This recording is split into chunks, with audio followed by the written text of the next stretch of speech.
রমাদানের অবশিষ্ট দিনগুলোর মধ্যে সবচেয়ে গুরুত্বপূর্ণ আমলের নাম হলো ইতিকাফ, যেটা রমাদানের শেষ দশকে করতে হয়।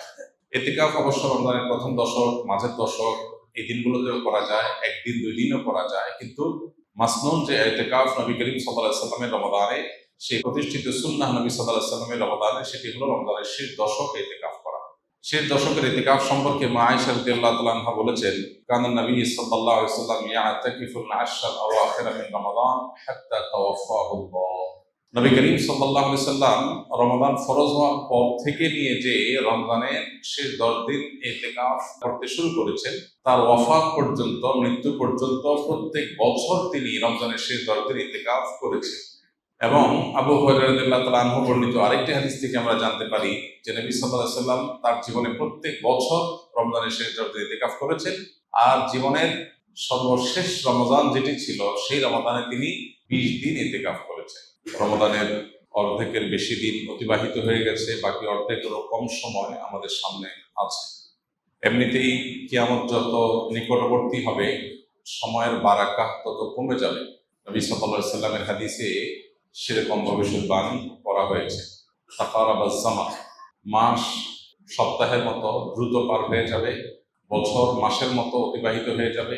এভাবে প্রতিটা সময়, দিন যত অতিবাহিত হবে তত সংকীর্ণ হয়ে যাবে, সময়ের বারাকা খুঁজে পাওয়া যাবে।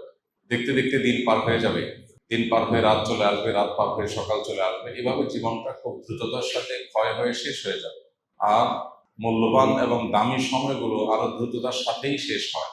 তো রমজান মাসের যে দিনগুলো অতিবাহিত হয়ে গেছে, এই দিনগুলো এত দ্রুততার সাথে অতিবাহিত হয়েছে যে আমরা অনেকেই ভালো করে টেরও পাই নাই যে কখন রমজান শুরু হলো, আবার শেষ হওয়ার দিকেও গড়িয়ে পড়েছে। তো এই জন্য আমল আগামীকাল করব, পরশু করব, সামনের সপ্তাহে করব, শেষ 10 দিন করব, লাইলাতুল কদরে করব, এরকম কোনো অপেক্ষায় না রেখে বরং আমল যখন আল্লাহ তাআলা তৌফিক দিয়েছেন, নিজের ভিতরে বোঝ হয়েছে, যখন রমজানের ফজিলত ও মর্যাদার কথা অনুভব করতে পেরেছি, উপলব্ধি করতে পেরেছি, তখন থেকেই আমল শুরু করা দরকার। আল্লাহ রাব্বুল আলামিন আমাদেরকে রমজানের অবশিষ্ট প্রতিটা মুহূর্তকে সর্বোচ্চ কদর করার তৌফিক দান করুন। প্রিয় ভাইরা আমার, রমজানের এই ফজিলতের এবং মর্যাদাপূর্ণ এই সময়গুলো যদি আমরা সঠিকভাবে কাজে না লাগাতে পারি, তাহলে সেটা আমাদের জন্য চরম হতভাগ্যের কারণ, এবং সেটা নবী রাসূলুল্লাহ সাল্লাল্লাহু আলাইহি ওয়াসাল্লামের অনেকটা বদদোয়ার কারণ হতে পারে, যেটা অত্যন্ত ভয়াবহ ব্যাপার। আর এই সুযোগ হাতছাড়া হওয়ার পর আর জীবনে কোন সুযোগ আসবে? এই রমজান আবার 11 মাসের আগে আর আসবে না। সারা বছর 11 মাসের অন্য কোনো সময়ের আমলে রমজানের সাথে তুলনাযোগ্য না। এই জন্য এই মাসের অতিবাহিত হওয়া দিনগুলো যে ক্ষতি হয়েছে, যে ঘাটতি হয়েছে, যতটুকু আমি পিছিয়ে পড়েছি, সেটাকে পুষিয়ে নেওয়ার জন্য এখন থেকে সংকল্প করি, শপথ করি, পণ করি, নিয়ত করি। আল্লাহ আমাদেরকে তৌফিক দান করুন। রমাদানের অবশিষ্ট দিনগুলোর মধ্যে সবচেয়ে গুরুত্বপূর্ণ আমলের নাম হলো ইতিকাফ, যেটা রমজানের শেষ দশকে করতে হয়। ইতিকাফ অবশ্য রমজানের প্রথম দশক, মাঝের দশক, এই দিনগুলোতেও করা যায়, একদিন দুই দিনও করা যায়, কিন্তু মাসনুন যে ইতিকাফ নবী করিম সাল্লাল্লাহু আলাইহি সাল্লামের রমাদানে, সেই প্রতিষ্ঠিত সুন্নাহ নবী সাল্লাল্লাহু আলাইহি সাল্লামের রমাদানে, সেটি হলো রমজানের শেষ দশকে ইতিকাফ করা। শেষ দশকের ইতিকাফ সম্পর্কে মা আয়েশা রাদিয়াল্লাহু তাআলা আনহা বলেছেন, কানা নবী সাল্লাল্লাহু আলাইহি ওয়াসাল্লাম ইয়াতাকিফুল আশরাল আওয়াখির মিন রমাদান হাত্তা তাওয়াফাহুল্লাহ। নবী করিম সাল্লাল্লাহু আলাইহি ওয়াসাল্লাম রমাদান ফরজ হওয়ার পর থেকে নিয়ে যে রমজানের শেষ 10 দিন ইতিকাফ করতে শুরু করেছেন, তার ওয়াফাত পর্যন্ত, মৃত্যু পর্যন্ত প্রত্যেক বছর তিনি রমজানের শেষ 10 দিন ইতিকাফ করেছেন। এবং আবু হুরায়রা রাদিয়াল্লাহু তাআলা আনহু বর্ণিত আরেকটি হাদিস থেকে আমরা জানতে পারি যে নবী সাল্লাল্লাহু আলাইহি ওয়াসাল্লাম তার জীবনে প্রত্যেক বছর রমজানের শেষ 10 দিন ইতিকাফ করেছেন, আর জীবনের সর্বশেষ রমজান যেটি ছিল, সেই রমজানে তিনি 20 দিন ইতিকাফ করেছেন। যেমনটি নবী সাল্লাল্লাহু আলাইহি ওয়াসাল্লাম জীবনে কোনো বছর, কোনো রমজানে একবারও ছাড়েননি, আমাদের সমাজে বেশিরভাগ মানুষের জীবনে সে আমলটি জীবনে একবারও করা হয়। এর চেয়ে বড় দুর্ভাগ্যের বিষয় আর কি হতে পারে? এর চেয়ে বড় হতভাগ্যের বিষয় আর কি হতে পারে? চরম শত্রুর সাথেও তো মানুষের এই বৈপরীত্য থাকে না। এরকম বৈপরীত্য নবী সাল্লাল্লাহু আলাইহি ওয়াসাল্লামের সাথে আমাদের আচরণগত, আমলগত বৈপরীত্য আমরা সৃষ্টি করে ফেলেছি। এই জন্য আমরা নিয়ত করে নেই, আল্লাহ রাব্বুল আলামিনের কাছে তৌফিক কামনা করি, আমরা ইনশাআল্লাহ রমজানের শেষ 10 দিন ইতিকাফ করব। ইতিকাফ মানেটা কি? ইতিকাফ শব্দের অর্থ কোথাও নিজেকে আবদ্ধ করে ফেলা, নিজেকে বন্দী করে ফেলা। ইতিকাফের মূল কথা হলো রমাদানের এই দিনগুলোতে যখন আমরা ইতিকাফ করবো, এই দিনগুলোতে আল্লাহর ঘরে, মসজিদে নিজেকে আটকে ফেলা, আবদ্ধ করে ফেলা। দুনিয়ার মানুষের কাছে মানুষ বিভিন্নভাবে চাইতে পারে। চাওয়ার সর্বোচ্চ লেভেল হলো যে কারোর গেটে গিয়ে বসে পড়া, পাও ধরে বসে পড়া, যে না দেওয়া ছাড়া যাচ্ছি না, যে কোনোভাবে আদায় করার জন্য পণ করা। আল্লাহ রাব্বুল আলামিনের কাছে আমরা সারা বছর দোয়া করি, মুনাজাত করি, চোখের পানি ফেলি তৌফিক অনুযায়ী কম বা বেশি, কিন্তু ইতিকাফের আমলের মাধ্যমে মূলত আল্লাহ রাব্বুল আলামিনের ঘরে এসে কাঁথা বালিশ নিয়ে গাঁথি বস্তা নিয়ে আমরা একরকম বসে যাই আল্লাহর ঘরে, যে আল্লাহ তোমার মাগফিরাত নিয়েই আমি যাব।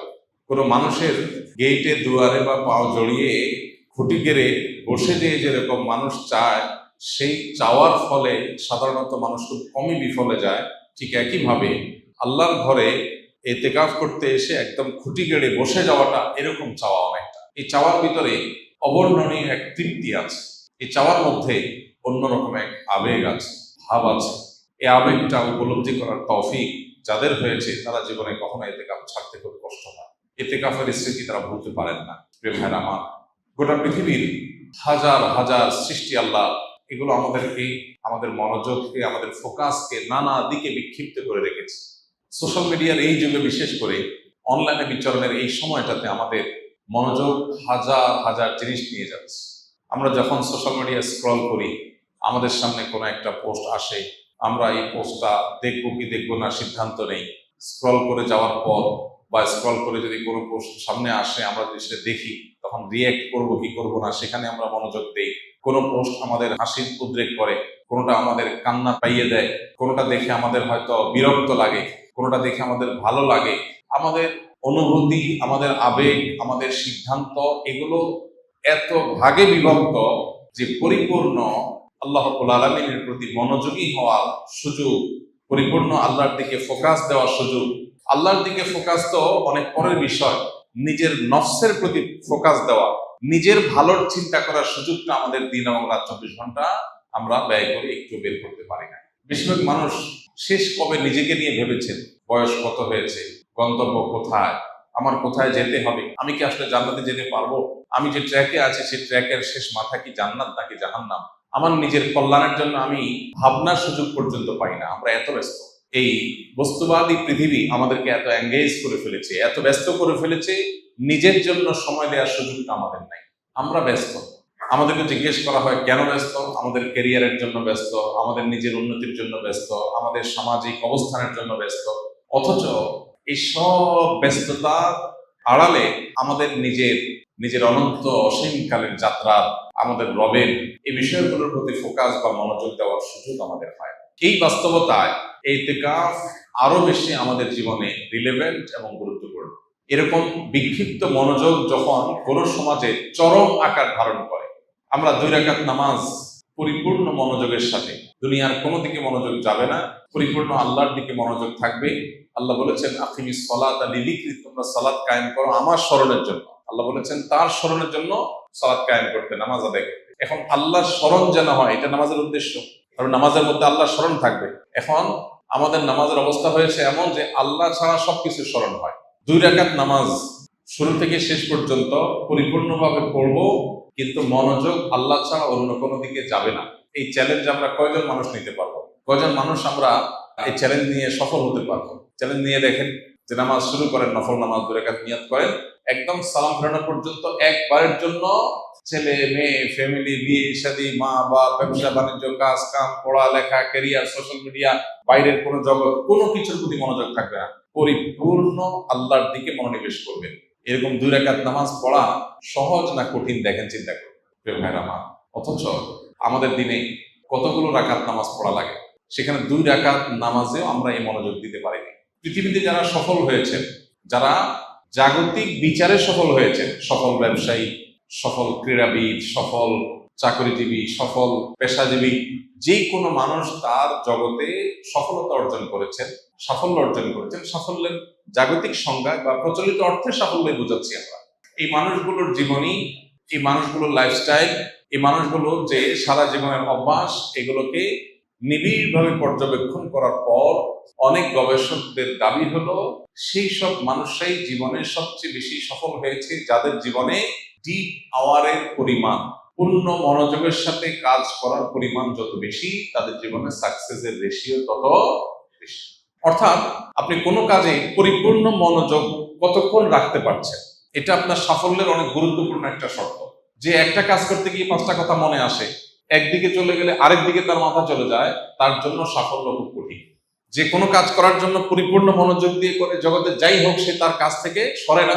আপনারা যারা স্কিলে ভর্তি হয়েছেন, প্রশিক্ষণ নিচ্ছেন, যে প্রশিক্ষণ পরিপূর্ণ মনোযোগের সাথে নিচ্ছে, ক্লাসে পূর্ণ মনোযোগ দিচ্ছে, সিস্টেম পরিপূর্ণ মানছে, এই মুহূর্তে সে প্রশিক্ষণ নিতে আসছে, অন্য জগতে সে যেতে চায় না, পূর্ণ মনোযোগ দিতে পারে, সে তত বেশি সাকসেস হয়।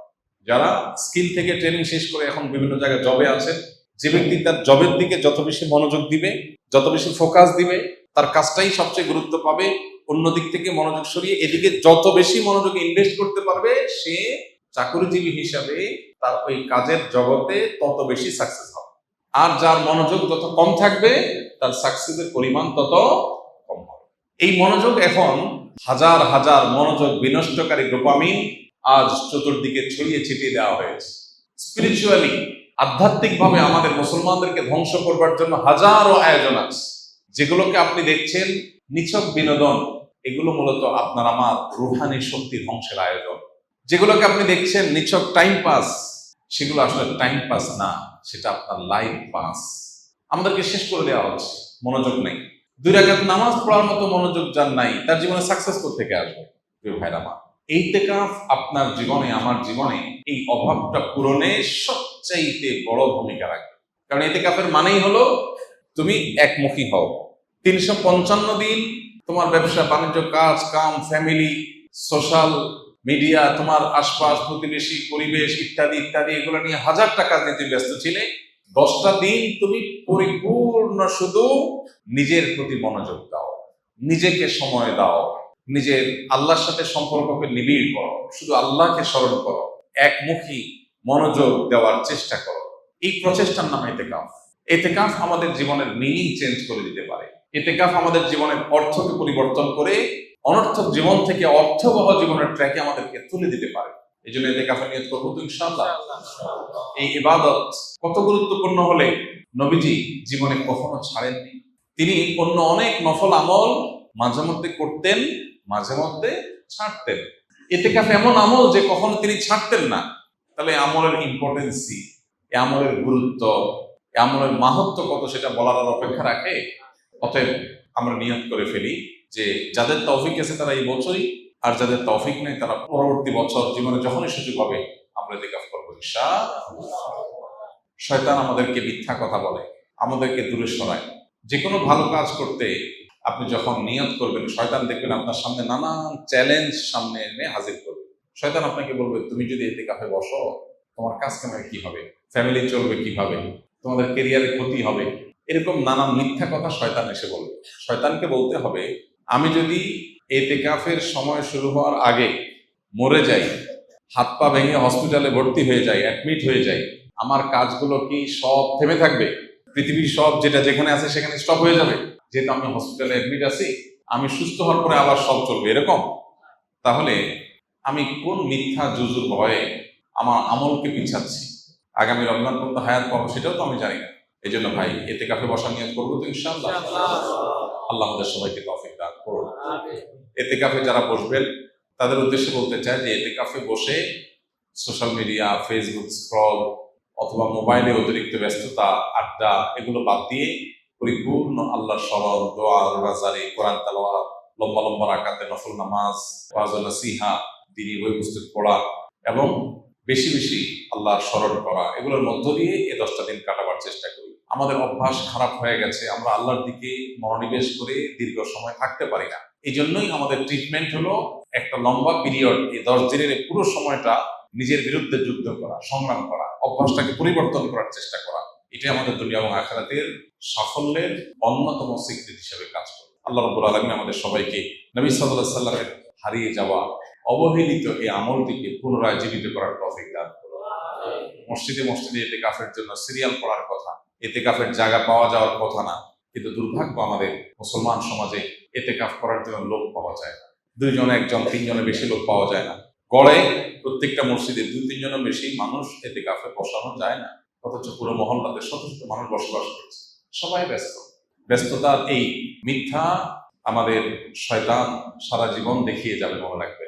আপনার সামনে যেদিন মালাকুল মউত হাজির হয়ে যাবে, সেদিন আপনার কোনো ব্যস্ততার অজুহাত কুলাবে না।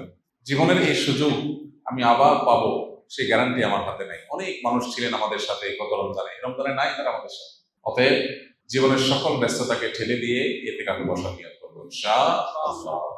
কারণ যদি এমন হয় যে তিনি মসজিদে বসে কাজ না করলে, ইতিকাফের মধ্যে কাজ না করলে তার ফ্যামিলির রুটি রুজির ব্যবস্থা হবে না, এরকম সিরিয়াস লেভেলের গরিব যদি হয়, তাহলে মসজিদে বসে এমনকি মালামাল কেনাবেচা লাগলে, ওলামা ইকরামের ফতোয়া আছে যে মালামাল বাইরে রেখে মসজিদে বসে কেনাবেচা সাধারণত জায়েজ নাই। ইতিকাফকারী ব্যক্তির জন্য জায়েজ আছে যে বাইরে মালামাল থাকবে, তিনি ভিতর থেকে এটার কাজ করবেন, এখান থেকে পরিচালনা করবেন। যদি সেটা নিরুপায় লেভেলের হয়, একান্ত আর্জেন্ট কিছু হয়, সেটা তার জন্য করার সুযোগ আছে। আমরা অনেকে ইতিকাফকে অহেতুক ভয় করি। আমরা মনে করি ইতিকাফ মানে বোবার মতো বসে থাকতে হবে, 10 দিন কোনো কথাই বলা যাবে না, এরকম না। আপনার ফ্যামিলি খোঁজখবর আপনি নিতে পারবেন। খোঁজখবর নেওয়া এক জিনিস, আর খাজুরিয়া আলাপ আরেক জিনিস। খাজুরিয়া আলাপ করা যাবে না, প্রয়োজনীয় কথা, কারোর অসুস্থতা আছে তার খোঁজখবর নিলেন, কোনো প্রয়োজন আছে সে সম্পর্কে গাইড করলেন, এগুলো আপনি করতে পারবেন। যারা ইতিকাফে আছেন তারা নিজেরা আলাপ করতে পারবেন। আমাদের মধ্যে সব ক্ষেত্রেই প্রান্তিকতা। কিছু মানুষ আছে ইতিকাফে বসে আড্ডা মারে, আর কিছু মানুষ মনে করে ইতিকাফে বসলে বোবা হয়ে যেতে হয়। বোবা হওয়ারও নির্দেশ নাই, আবার আড্ডা মারারও অনুমোদন নাই। বরং প্রয়োজনীয় কথা বলা যাবে, কিন্তু বেশিরভাগ সময়গুলো আল্লাহর ইবাদতের দিকে মনোযোগ দিতে হবে। রব্বুল কারীম আমাদেরকে এমন ইতিকাফের তৌফিক দান করুক যে ইতিকাফের স্বাদ মৃত্যু পর্যন্ত প্রতি রমজানে আমাদেরকে ইতিকাফ করতে বাধ্য করে দেয়। আস-সুন্নাহ ফাউন্ডেশন, উম্মার স্বার্থে সুন্নাহর সাথে।